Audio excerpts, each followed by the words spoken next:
Таныс қойыңыздар. Сәкен мен Жанна. Осы адамдар шарттың орындалуын қадағалайтын болады.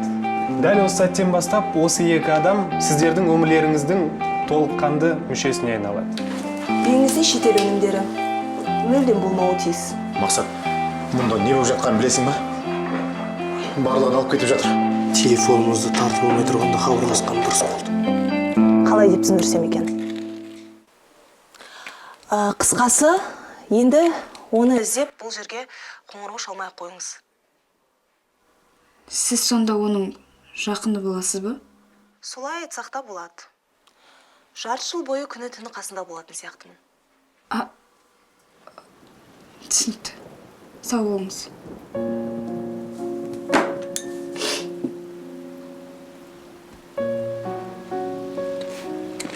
Адамдар осы қызық екен.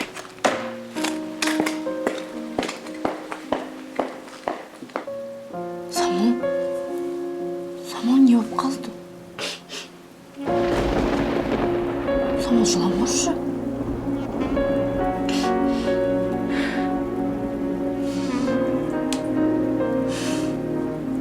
Самал жыламашы.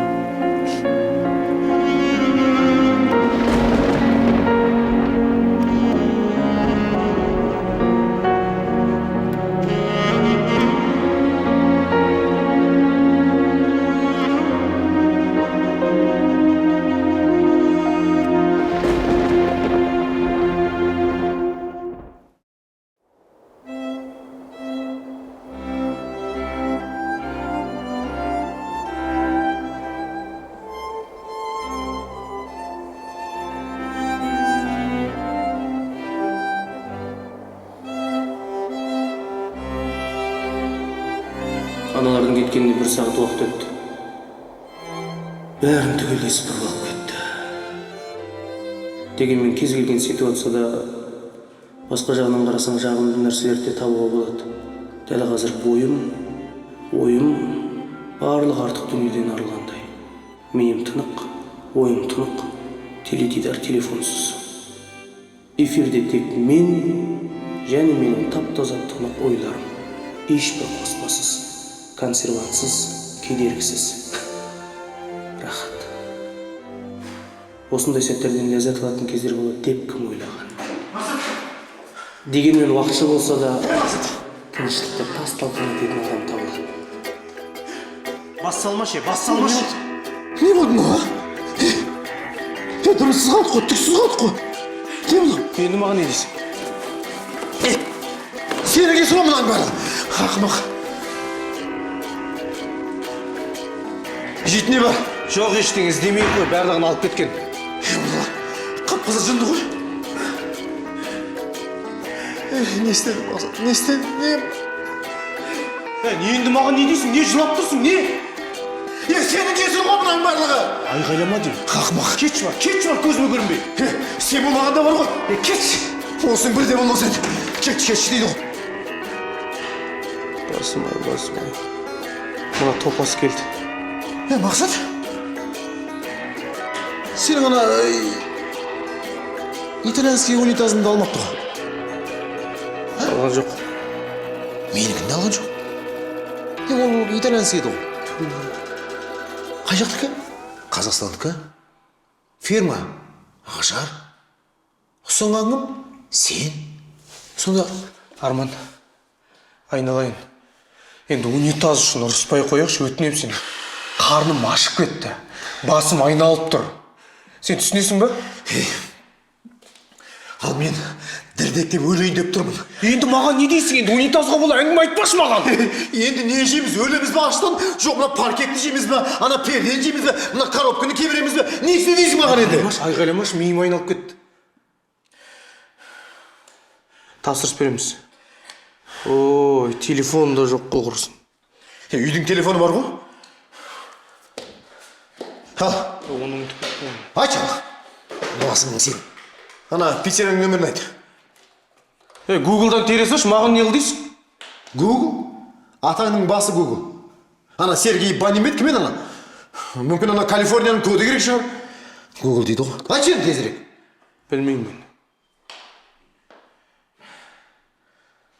бүкіл нөмірді басымызға қалай сыйдырдық? Әбден ана ұялы телефонға сүйеніп, жаман үйренгенбіз. Айтшы енді. Білмеймін деме, кешше сен жындысың ба? Не істейміз? Ал, аштан отырамыз бе енді? Астында Жапон мейрамханасы бар, содан барып тамақ жегенді. Қайдағы Жапон? Соны мен басыма кірмеді ғой дейсің ба? Ол үшін алдымен киім керек. Содан ана Саймон бет, Паймон бет, кім еді ана? Артымызға адам салып қойды. Үйіміздің арасы жақын болғанда Құдайға шүкір. Тоқташы, мен көршілерге барып келейін. Жарылып қайтсын көршілерім. Не істедік, ұят болды. Жаман ұят болды. Мына майкамен, ішкеймен, ана коробканы жамылып. Бәрі дұрыс па? Жай таза ауа кірсін деп.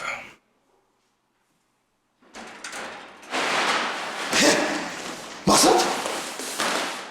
Не болды? Мына қара! Андағы мен алдында қалдырып кеткен біздің киім ғой мына ішінде. Бұның ішінде ана шетелдің киім бар еді ғой, неғып алмаған? Білмеймін. Аш. Жақсы болды ғой. Мына, бізді.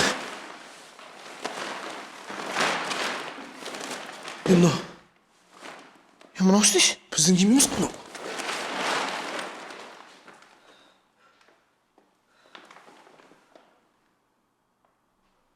Сонда...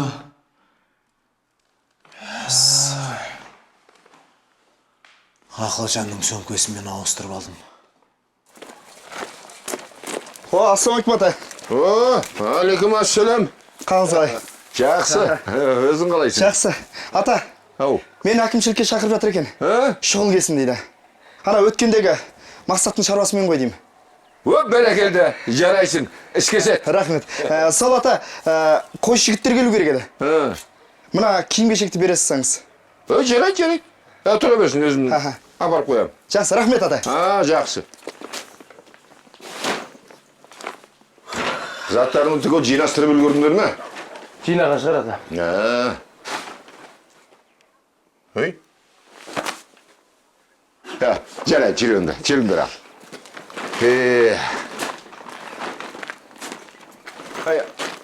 Айпаш, самал қайда? Бұның ішінде қойшының киімі бар деп айтқан. Біздің киім екен деп қалсам. Аманат айтқан еді. Не істейміз? Не істейміз? Киеміз? Немене? Киеміз. Кимеймін.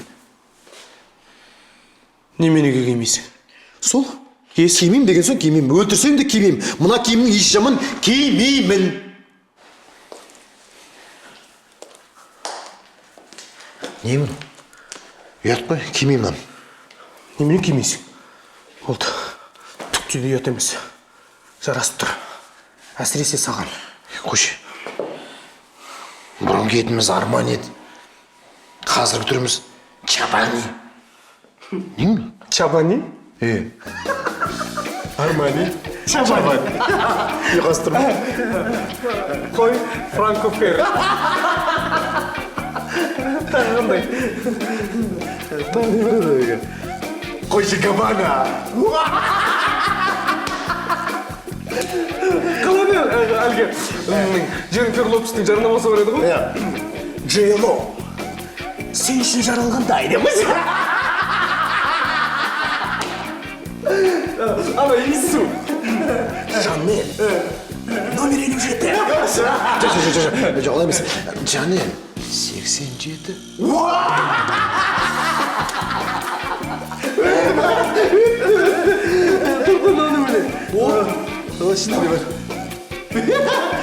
Тоқта, бұлай. Рафаэл бар. Жанаттың дәмін татты. Жарайды. Біз қойшының киім киіп жүрміз. Ал ана қойшылар не киім киіп жүр екен? Шынымен де? Олар не киіп жүр екен?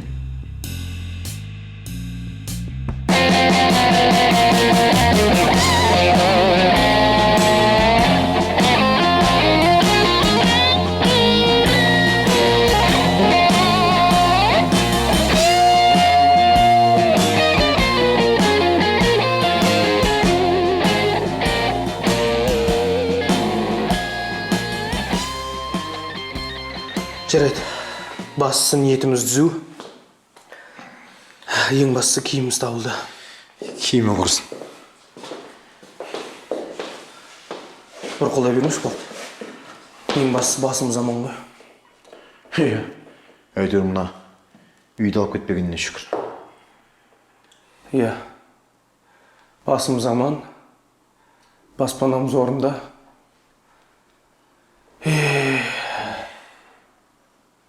Шын бірдеңе қылып толтырармыз.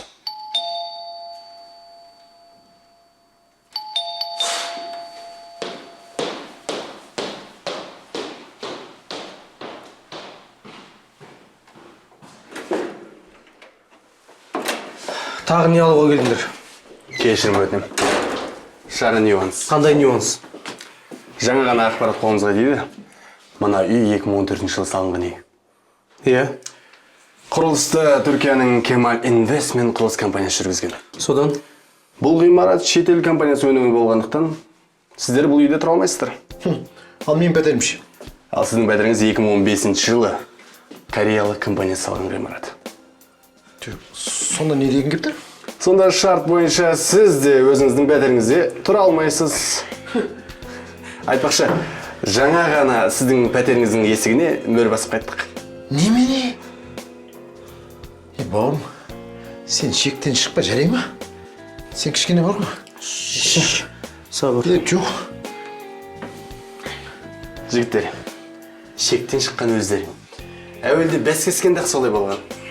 Сондықтан шартқа бағынасыздар немесе жеңіліс тапқандарыңызды мойындайсыз. Жоқ, тоқташ. Мен саған қазір жеңілгенді көрсетемін. Тоқта, сабыр дедім. Жоқ. Тоқташ. Сонда үй шетелдікі, иә? Онда сендер мен не қып жындығып жүрсіңдер? Қалай? Дүние мүліктің барын алып кеттіңдер. Соны айтамын. Сендер осы үйді де аламыз десеңдер, мен өзім шығып кететін едім ғой. Иә. Кейде ақпаратты анықтауға уақыт керек жігіттер, уақыт. Үйді босатыңыздар. Сонда не біз талада қаламыз ба? Ха? Ол өздеріңіздің проблемаларыңыз. Біздің проблема шарттың орындалуын қадағалау. Қап. Үйден шығатын түкте қалмай қалды, жігіттер. Сен бар өкәз. Жағыңда бар ғой. Ал шарқ етқызып. Қол жұмса? Қане? Дәл қазір бәске нүкте қоя сал. Бір сөзбен жігіттер, сендерге 1 сағат уақыт берем. Үйде шықпасаңыздар жеңілгендеріңіз. Түсінікті? Сен.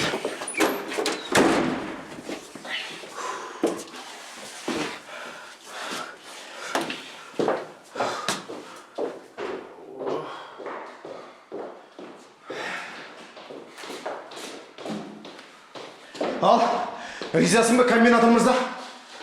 Ең бастысы басаман. Баспана ше! Табылады. Осы бар ғой. Сен жолап кеткен нәрсенің бәрінен айырамыз. Бәстедің бәрінен айырдық. Баспана дедің одан да айырдық. Бол, табылады барлығы. Ең бастысы басаман деп тұрмын ғой. Тәуекелге бармасақ түк жоқ. Басты айтпашы, бастан да айырамыз. Тәуекеліңе түкіргенің ба, сен ұқтың ба? Құрдымға жібердің барлығын. Бұна сенің кесіріңнен. Сен осы бар ғой, не барлығы менен көре бересің, а? Сен ғой! Мен сені түсіндім. Я, мен сені түсіндім. Сен нағыз жеме-жөнге келгенде, басқа қиындық түскен кезде, сен табаныңды жалтыраттың келеді. Сенің бар мақсатың сол. Бар, кете бер. Қолмен келсе кете бер бар. Бар, кет бар. Өзін ақ бітірем, ойыннан шыға бер. Түсіндің бе? Бар да, самалымен арпалып жата бер. Бар, кет. Жаптайым аузыңды. Жаппайым аузыңды, не істеп аласың? Тарт тіліңді. Жаппайым. Самалда шаруаң болмасын. Тарт тіліңді. Тартпайым тілің, не істеп аласың? Ханна, сенің рухың жете ма? Басын жарамайсың. Мә, жаралмайсың. Қой дедім мен саған. Қоймайым. Тарт. Не істеп аласың? Не істеп аласың? Жаптайым мен саған. Самалдың шапалағы бұдан қаттырақ болатын. Сүмеле. Самалда...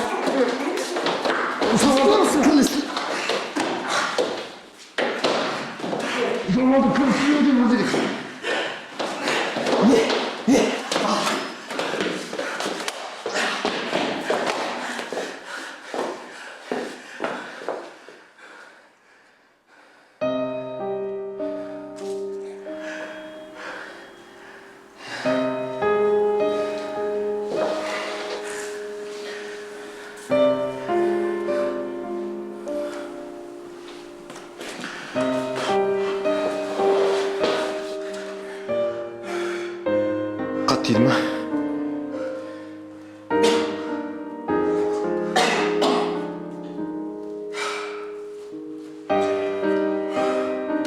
Кешірші досым. Қатты дейді ма? Аса емес. Қайта мен сені қатты қысып жібердім ғой деймін. Жоқ. Қатты қысқан жоқсың. Қайта мен өзім бұрыннан жөтеліп жүрген. Бәріне кінәлі менмін. Жоқ, досым. Қайта мен кінәлім бәріне. Бәсіміз бар, ақшамыз бар, басқамыз бар. Мынау Хараптың шейхтары, мына жақта Қайрекең, мынау баспана, барлығы. Ақшама тиіп, өз-өзім ұстай алмадым. Кешірші мен, досым. Жоқ, түптеп келгенде негізінде барлығына кінәлі менмін. Жоқ, досым. Қайта мен сені қыздырып жібердім. Әйтпегенде бұндай болмас еді. Нем бар еді жын сияқты су сұрап. Жоқ, мен айтсаңшы, дәл сенікіндей көлік айдап нем бар еді? Болды, қой шармы, мен кінәлім дедім ба, кінәлім болды. Өзің көп ала берме. Жоқ. Мақсат, мен кінәлім дедім, мен кінәлім. Осындай десең, қай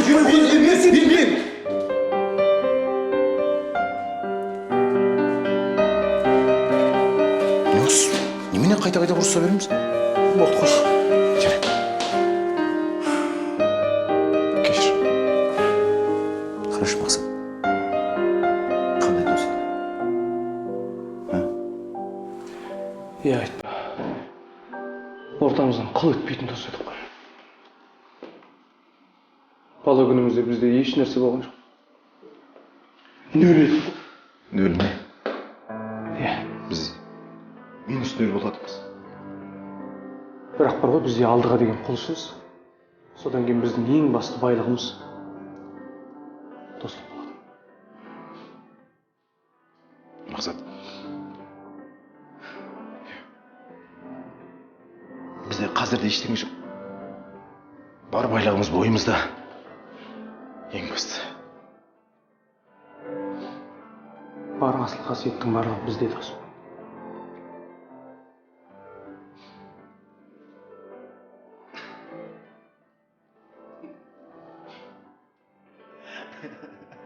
Досым, мотивациядан жіберді ғой. Әлгі, қалай еді? Наполеон Хилл, Джордан Белфорд. Жоғы қайда? Жана, Киосаки Трейси. Жоғы қайда? Осыдан бір ғасыр бұрын біздің өзіміздің атамыз осының барлығын бір ауыз сөзбен айтып кеткен екен. Ең бірінші талап, одан кейін терең ой. Қанағат рақым, ойлап қой. 5 асылсы көнсеңіз. Абай. Одан мықты мотивация беретін ешкім жоқ. Абай барлығын айтып кеткен. Бәрі. Достықты, е? Мына өмірде, болашақта да. Үлкен ғалым болу үшін ғаламда үлкен арман керек екен адамға. Ой қойық. Жоқ. Кім? Әл-Фараби. Әл-Фараби. Армандар орындалады. Мақсатың айқын болса. Бізде мүмкін емес нәрсе жоқ. Тек қана уақыт шектеулі. Уақыт демекші, пәтерді босататын уақыт келіп қалды. Сағатты жоқ құрсын. Пешет! Ана тағы кеп, қылқылдап тұрмасын. Жеңдаш. Кеттік. Мынаны мен кем. Өзім таңдап алдым.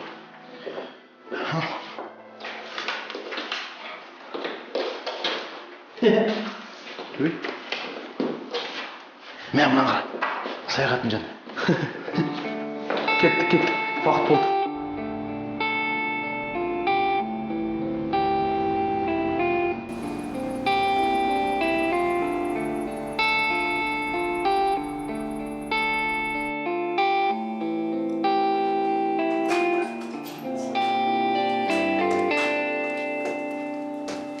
Міне,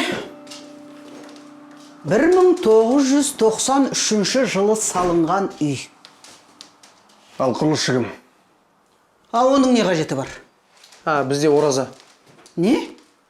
Импортқа ораза дегенім ғой. Тек қана өзіміздің өнімдер тұтынамыз. Не деп тұрсың? Қойысыш. Бізге өте маңызды. Құрылысшығым. Міне, құжат.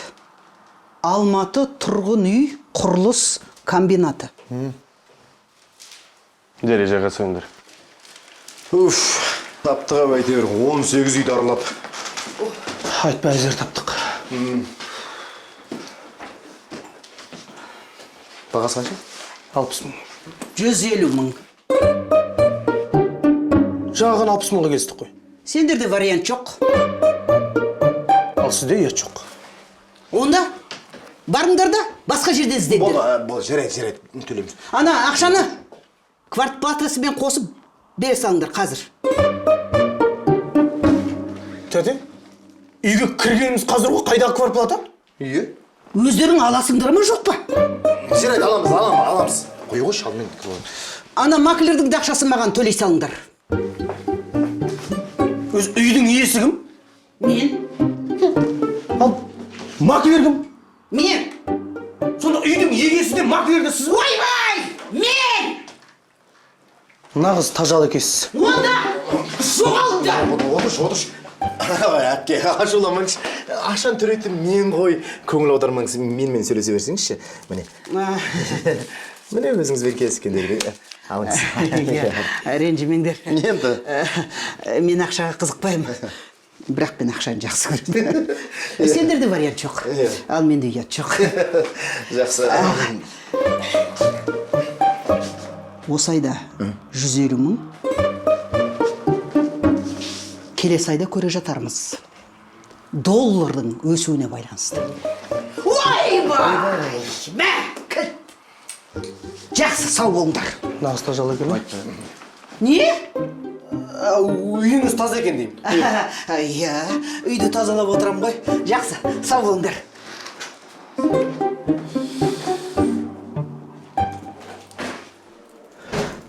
Көрдің бе? Қалай жұмыс істейтінін көрдің бе? Ауадан ақша жасап кетті. Нағыз монополист осылар. Қалай дамисың осыдан кейін? Қалай дамисың? Иә, дұрыс айтасың. Бизнестің шарты осы. Екі тарап бірдей қанағаттану керек. Жарайды. Үй шартқа байланысты. Сай секілді. Ертең кездескенше жайғаса беріңдер.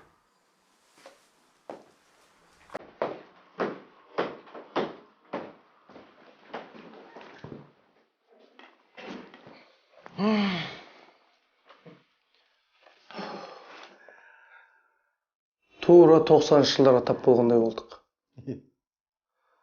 Бұл да сынақ шығар. Иә, сол кездері тойып та тамақ жеген жоқпыз. Бір киімді 10 адам киюші едік қой, кезек. Тура қазіргідей. Айтпа. Ол кезде бізде түк болған жоқ. Бірақ бір нәрсе болған айтайын ба? Сенім мен өмірге деген құлшыныс. Тап қазіргідей. Иә, ол кездегідей. Қазір бәрін басынан бастауға тура келді. Тура сол кездегідей біз қазірде біргеміз. Армандар орындалады. Мақсатың айқын болса. Чайка! Есіңде ма? Әке шешеміз мұнаға дендейді қостырмаушы еді ғой. Көздерің ауырады, алысқа отырыңдар, ара жаққа отырыңдар деп. Не? Артында тұратын киноскоп. Тағдыр бізді осындай тығырыққа тығарын кім білген? Олар бізден бәрін тартып алдық деп ойлады. Ақша, мүлік, мүмкіндік. Бірақ ең бастысы, үш нәрседен бізді ешкім айыра алмайды. Ыстық қайрат, жылы жүрек, нұрлы ақыл. Осылар барда кез келген белес бізге бағынады.